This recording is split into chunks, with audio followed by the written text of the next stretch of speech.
Sohanlal Bhatia was born on the 5th day of August 1891 at Amritsar, Punjab in British India.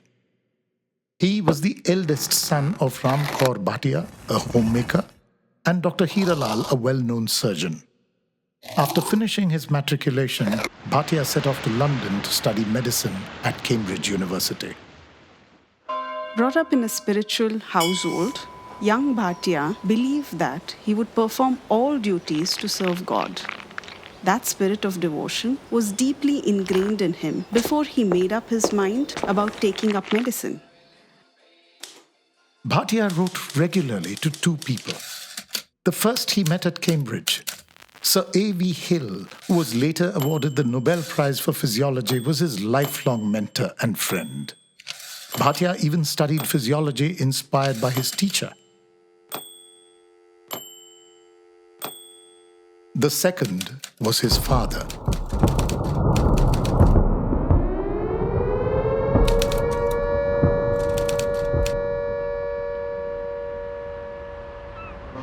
At the outbreak of World War I, Bhatia volunteered as a surgical dresser on a hospital ship called the Guildford Castle.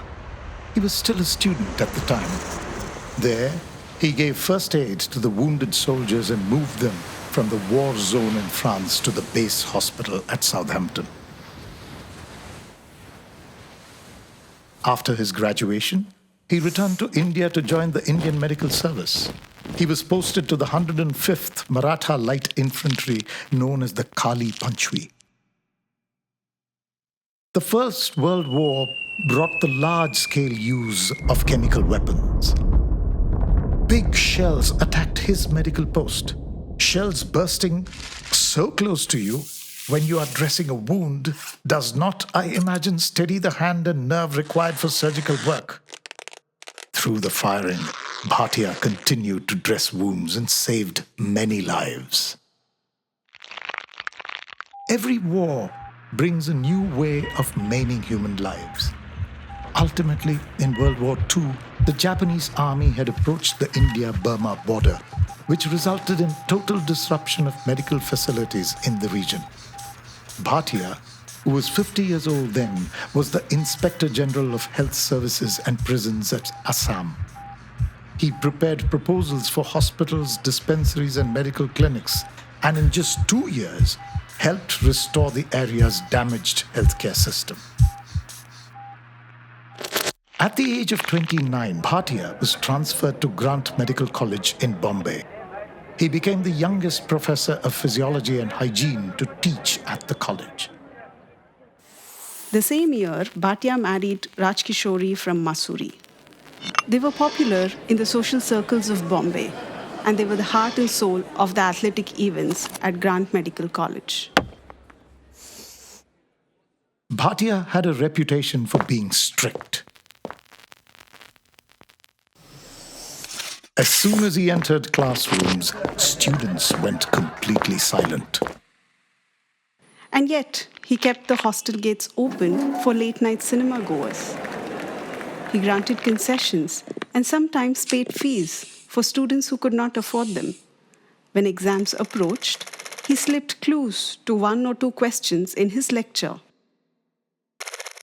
In 1920, in the aftermath of the Bombay plague, science discredited the miasma theory and put forward the germ theory of disease. We understood that the plague was caused by a bacterium. But merely an understanding of the bacteriology of plague, its signs and symptoms, and possibly the treatment at an individual level, is that enough? Bombay was a major port city and employed many workers. The workers relocated from their villages with their huge families. The colonial government sprayed the infected people in their homes with disinfectants. Is that ethical? What if the plague spread easily among the Indian population because of overcrowding? What if it could be managed better by maintaining hygiene and basic sanitation? Bhatia criticized the colonial government for their short-sightedness, and that's why he steered his students towards the humanities. Studies have shown that literature fosters imagination. It provides knowledge about human behavior and emotions of fear, anxiety, and despair that the disease caused.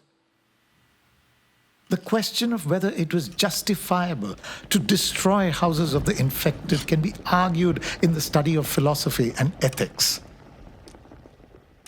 Understanding the history of medicine helps in avoiding the repetition of mistakes of the past. And for this modern approach of medical education, he became the first Indian dean at Grant Medical College. After teaching for 21 years, Bhatia was transferred out of Bombay. When he departed, 400 students crowded the platform to say their goodbyes. Shortly, in the partition of India in 1947, he lost his ancestral home. His family was forced to settle in Agra. The next year, Raj Kishori passed away.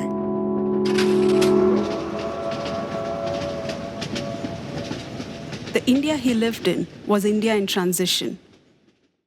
We were emerging from colonial rule and asserting our independence. Bhatia thought that the conquest of disease required a coordinated effort. And he became a part of this coordinated effort. As the chairman of the Pharmaceutical Inquiry Committee, his team encouraged both the public and private sectors to produce our own vaccines and antibiotics. But the maternal mortality rate hung like a black cloud over the country.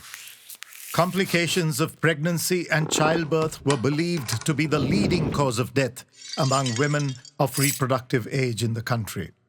A crusader of female medical aid at the time was Dr. Sharayu Pandit.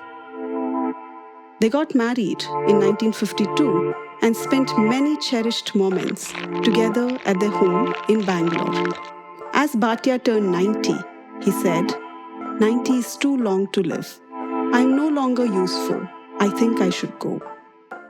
On July 16th, 1981, with his partner of 3 decades by his side, Bhatia peacefully passed away.